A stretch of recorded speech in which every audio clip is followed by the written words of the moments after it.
I don't know. Does he need an introduction? Sean Patrick Flannery is here on the show. And I want to mention before he comes on, Frank and Penelope is out today in theaters. It is out today. And you need to see it. The trailer is in the description of this episode of the show.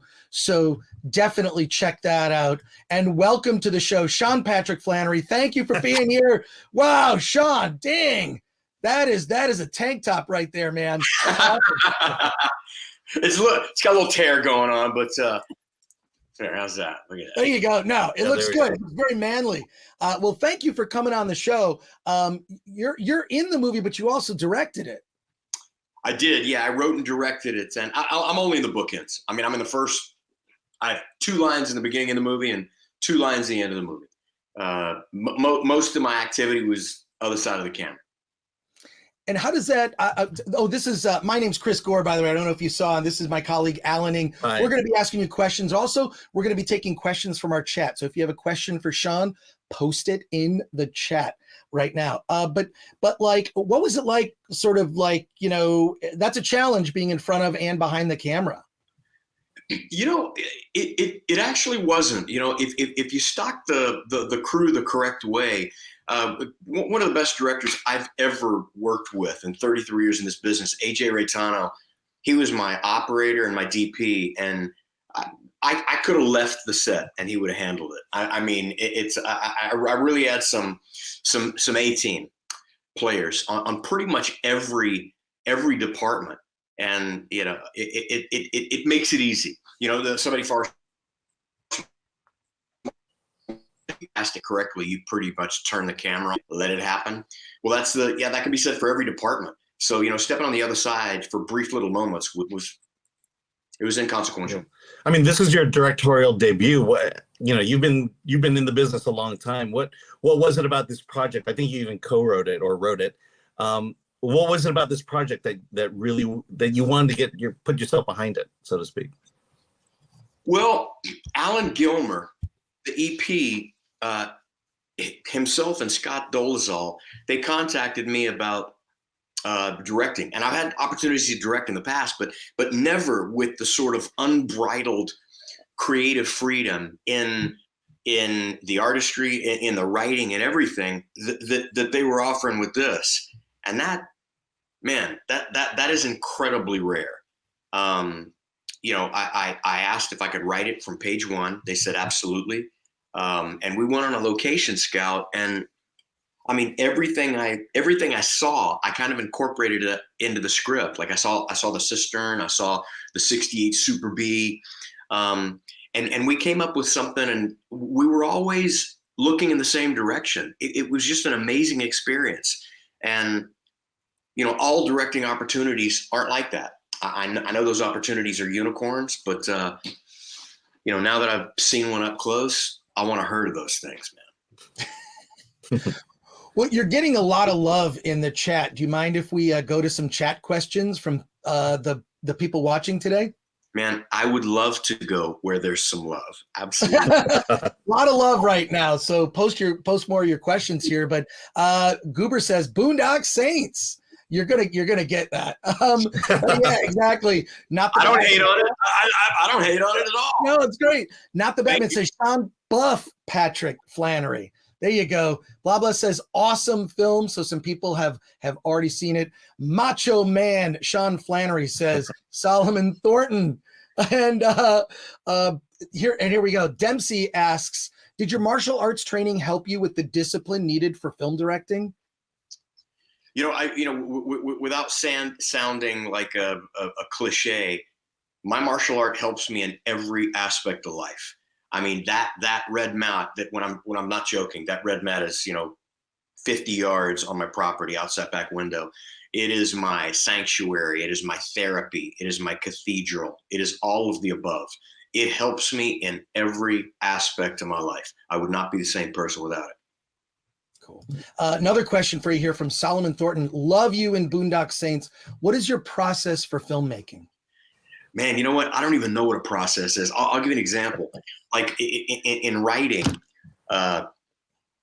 Well, take acting, for example. Everybody talks about the process. And I think every actor wants to make it sound like they had to endure some tormental ordeal to really get the creative juices out of them.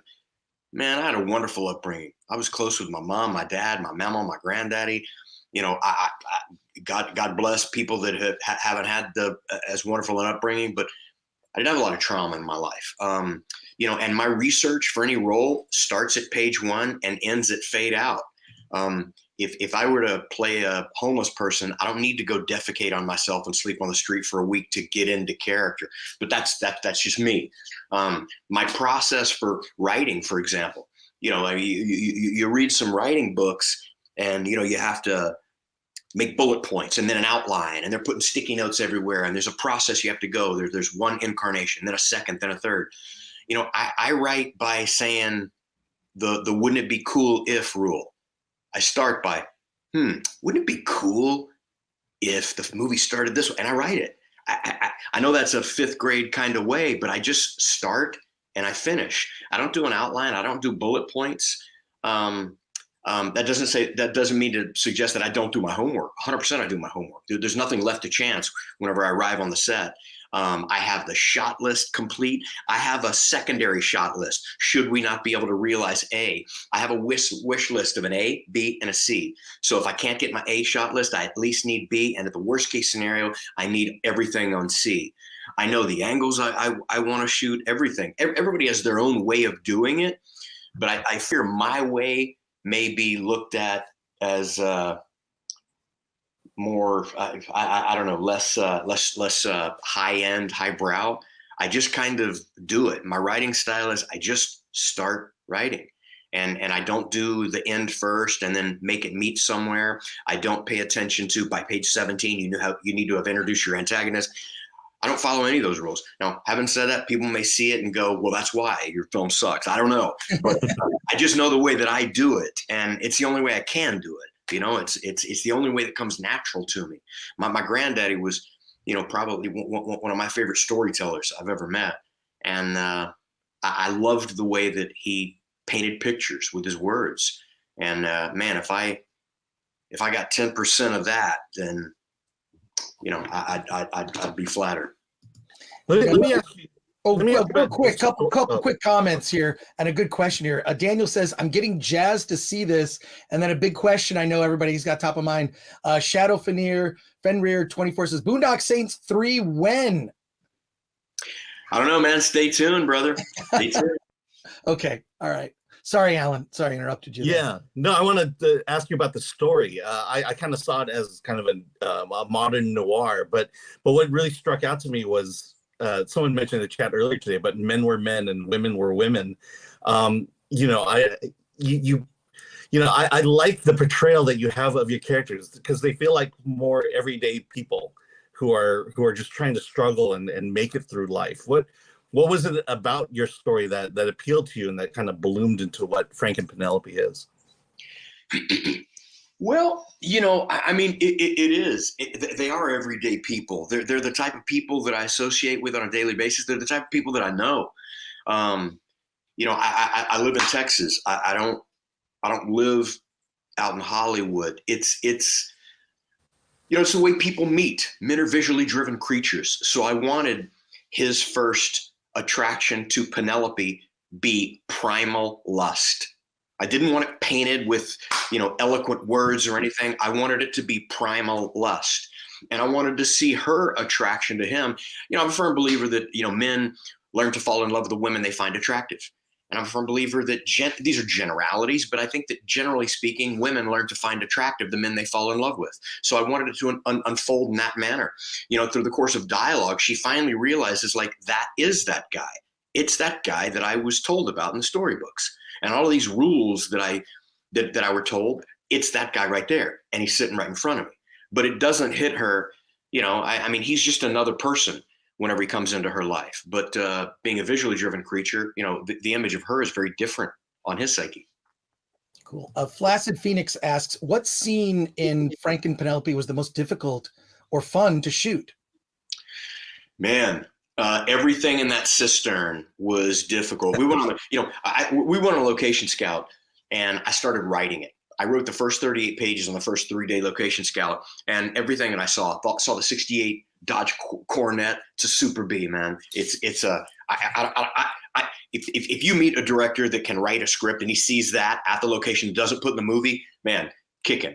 It was an obvious thing for me. And I saw the cistern. Now this thing has 15-foot walls. It's a giant concrete obelisk. It's horrific. It's dangerous. It's foreboding. And getting in and out of that thing to shoot was physically a nightmare. And it's in Terlingua, Texas, so it's $1.15 out. Everybody's being threatened with heat stroke, and it was a task, man. And everything was on a Jenny too. There's nothing you could plug into for an outlet, so we had roll-on generators. It was a difficult for logistic reasons. It was incredibly difficult, but there wasn't anything hard acting wise. Because I think in my opinion, I think I cast it correctly. Everybody did their job. We showed up. We had a handful of days of rehearsal beforehand, so everybody was off book.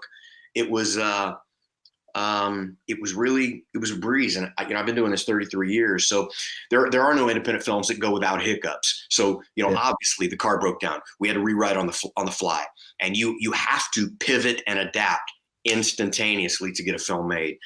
So did I realize every one of my ideas, secrets, and dreams? Absolutely not. But I'm happy with where we ended up. There's one of the scenes where, the Cadillac drives down a dirt hill. Jonathan Scheck wasn't ready yet, so I jumped. I was driving it, and the car didn't start. So I was coasting it down the dirt road, and we had to add in the motor sound afterwards. So things like that. I mean, that's one example of like, holy shit, that was supposed to be at dusk. We shot it, drove it. And since the car's not on, it's power steering's out. So I had to wrench it just to not go off that dirt road. It was things like that. AJ is like lifting the camera up. He's going, go now, go now, go now. It was, it was just, but we got it. You know what I mean? At the end of the day, we got it. Here's some more questions or comments for you. Blah, blah says art should have an element of danger to it. And then Not the Batman says, come on, chat. Sean is here. Young Indiana Jones. It's canon. He's Indiana Jones. You must get that a lot. Well, I appreciate, man. I'm flattered, man. It's, for me, Harrison Ford's Indiana Jones, I'm young Indiana Jones, but Harrison Ford's like our last real iconic movie star, not just famous actor, but Montgomery Clift, Harrison Ford. You know what I mean? It's man, those are shoes I don't want to even try to fill. What was it like playing an iconic character before the internet was a thing? Man, well, 36 people saw Young Indiana Jones, and I counted my mom 19 times. So, it was, it's kind of crazy. I was out of the country the entire time filming that. So I never even got to see it on TV. And then it turns out a lot of people didn't even see it. So, I'm proud of that. Every door that's open to me today was opened ultimately because of Young Indiana Jones. I certainly wouldn't have done anything prior to this that allowed me the opportunity or afforded me the opportunity to direct a movie without Young Indiana Jones. So, dear George Lucas, thank you, sir. Yeah. Great. Another question, Jack D. Ripper, what are you most proud of in your career so far? I'm going to be real honest with you. Outside of Fatherhood, because nothing else is even close to Fatherhood. And I don't say that as a Hallmark card. Absolutely nothing is close to my family. So we'll talk about everything outside of that, and it's right over here. I'm just going to reach and grab it. For accomplishments, that I get zero money for that. But if I had to hand something in, I always make an analogy to my jiu-jitsu students. If somebody came to me and said, hey, I'll give you, and I'm making up a lewd dollar figure, and I'm talking about it being real, $500 million in liquid cash. If you give up these 10 films, and with those 10 films, every door that was opened by those films, every relationship, every dollar, I could find 10 films, and I would trade 10 specific films for that suitcase. I would not trade that. And that's not an understatement. Not even with a gun to my head. What it's done for my life and what it allows me to leave behind to my kids, it's one of the things I look back on, and I would be a different human being if they were removed from me. And by that, I mean every relationship that I formed under this, every bit of confidence, everything that it did to my life. I would never give that up. I would never in a million years. I would be in strict poverty before I would give that up. Wow. Because with that, it allowed me to pull myself out of poverty. It allowed me to do a lot of things. And I don't say that lightly. But number one, my family, not even close. Second place is not even close. Another question here. Daniel says, what's the inspiration to tell this particular story? I love telling stories, and it came to me. If anybody knows like my writing, my book, or Born a Champion, I have a certain voice and a certain vernacular that I use.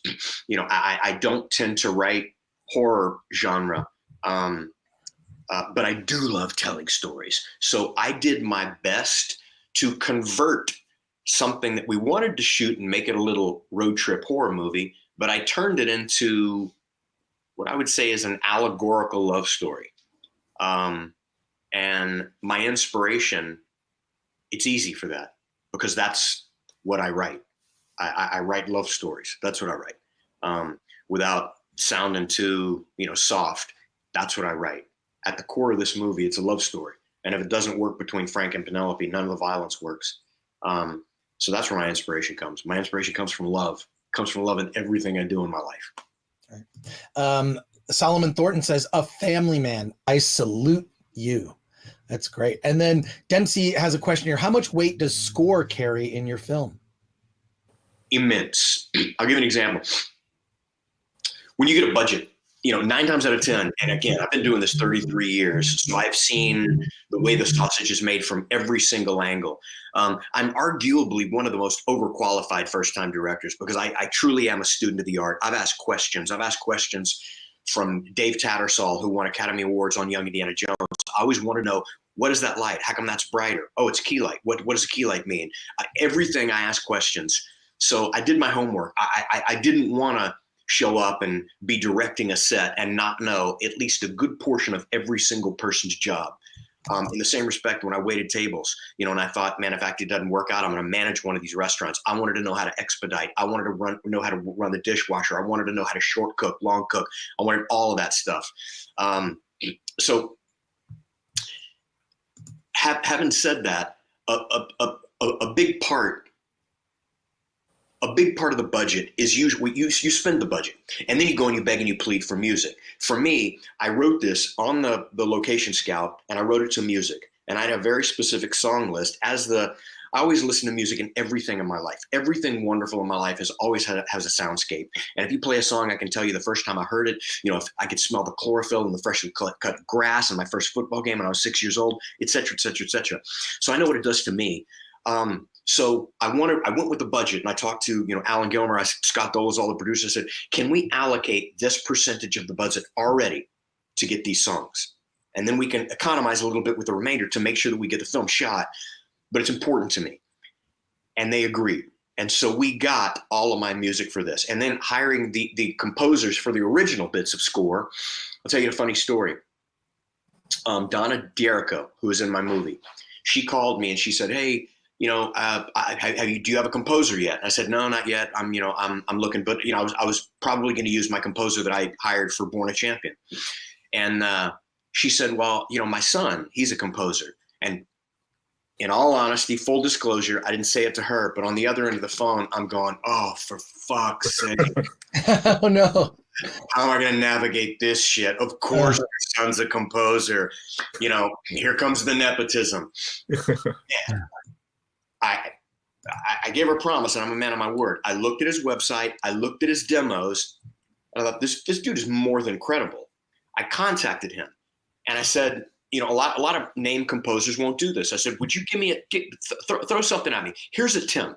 Give me your best change of this. This is the feeling that I want. And I wanted something very specific. I wanted a song, a composition called Gassenhauer. It was originally used in Badlands, a film from the 70s by another amazing director and a Texan. And he and his partner came back with something that blew my mind. And I ended up hiring him and his partner. And I think they cracked this over the center field fence, and it's in the parking lot somewhere, man. It started off as, of course, your son's a composer, to holy shit, what a gift. It's Donna D'Errico's son and his partner, but they're credible composers. It's not like this was their first composition. They're long in the tooth. They've been doing this forever, and they're incredible musicians. And brother, I hit the lottery with that. That was another one of the most wonderful phone calls that's ever befallen me. It fell in my lap, and inside, I was, oh my God, how am I going to navigate? How am I going to tell her I chose somebody else? But that's the true story. Music is incredibly powerful for me. I'll give you an example. I could shoot a purse falling off a building in slow motion, and it's a purse falling off a building in slow motion. I put it to Gimme Shelter by the Stones. It's a piece of fucking art. There's more power and emotion. I've learned more philosophy from music than actual philosophy. Music is a driving source behind my inspiration, my creative, everything. So that was a leading seat coming out of the gate for me. Cool. Another couple questions here. We got a lot of questions. I don't think we're going to get to them all. But Jack D. Ripper asks, if you were to shoot the film again, is there anything you would do differently? If anybody ever tells you no, they're full of shit. Of course, man. Of course, man. I mean, how arrogant if I said, no, exactly what I intend. No, you live and you learn. Back and you're like, I wish I'd have thought of that prior. Wish I'd have thought of this prior. Having said that, I'm incredibly happy where this film ended up. I mean, we didn't have a ton of money to go do it. Everybody, it's not that they under-promised, but they certainly over-delivered. And I asked the crew on day one, I said, guys, I'm going to ask y'all to hold my hand. You are better than me in your respected field. And I am going to use this opportunity to learn from y'all. I'm going to take advice from y'all. And they did. They held my hand the entire way. And it was a wonderful experience. But yes, of course, there's things that you look at on the day and you're like, I wish I would have foreseen this. I wish I would have more eloquently navigated that. But I'm happy with where it ended up. I really am. Right. And Daniel for $5 super chat says, I'm convinced. Hand the keys to Disney over to this man. We're talking about Disney and some people having issues with Star Wars. And I'm among them. And that's a whole discussion that I think a lot of fandom talks about. But when you meet a lot of people in the indie film world, this is why we really like to promote independent films on our channel and on filmthreat.com. And by the way, there's a really great review of your movie on filmthreat.com right now. I don't know if you've seen it. Yeah, I don't know if you've seen it, but this is why we say, like, look, if you're disappointed with this other stuff, there's so much more out there to check out, including your film, which is in theaters today. I want to say Zach's comment is Sean Patrick Flannery versus Johnny Lawrence in a cage. Let's make this happen. Who is Johnny Lawrence? Johnny Lawrence is from Cobra Kai. He was the nemesis in The Karate Kid. Are you talking about Billy Zabka? Yes, exactly. Yeah. You know Billy? Okay, check it out. Man, first of all, I did a movie called A Tiger's Tale, where Billy Zabka beats up C. Thomas Howell. I have two lines in that movie. It was when I was going to University of St. Thomas, and they filmed it here in Houston. So I met him on that. Then when I moved out to California, I was waiting tables at TGI Fridays, and I used to wait on Billy Zabka. Now, let me tell you something about Billy Zabka. That dude is the coolest dude I've ever met. I mean, he might as well have been Elvis Presley back when I was waiting tables. And dude remembered me from the dude just treated me like a buddy. And it was a really, it's not lost on me. Back then, that was like a welcome mat into the industry. I thought, this dude's been in everything. And he's just a regular, like, hey man, what's up? Good to see you. I was just like, holy shit, man. That is a solid dude top to bottom. So how about me and Joey Lawrence versus any other two dudes? Because I got Joey's back. Yeah, the character is so great in Cobra Kai. I think you would love that show. And unfortunately, we got to wrap it up. But one last question for you: what is your dream project to work on in the future? Man, it's good. Something good. There is no genre that I dig. But realistically, reason I'm on my computer right now, I'm turning this into a screenplay adaptation, and that's pretty high on my priority list. You know, a lot of companies have come out of the woodwork to get the rights to it, but it's a little bit too personal story to me to just kind of hand over for money. So I kind of want to hands-on. So I'm in the process of doing that. So my dream project would be seeing Jane 2 to fruition. That's great. Sean Patrick Flannery, thank you so much for joining us on the Film Threat podcast. It's been an absolute pleasure. Congratulations on the movie. Frank and Penelope is in theaters. Make sure you go check it out. I'm sure it's coming. I'm sure it's coming to video on demand at some point, but see it however you can. Sean, thanks for spending time with us today. This is awesome. Thank you guys very much, man. God bless and Godspeed. Thank you. All right. Take care.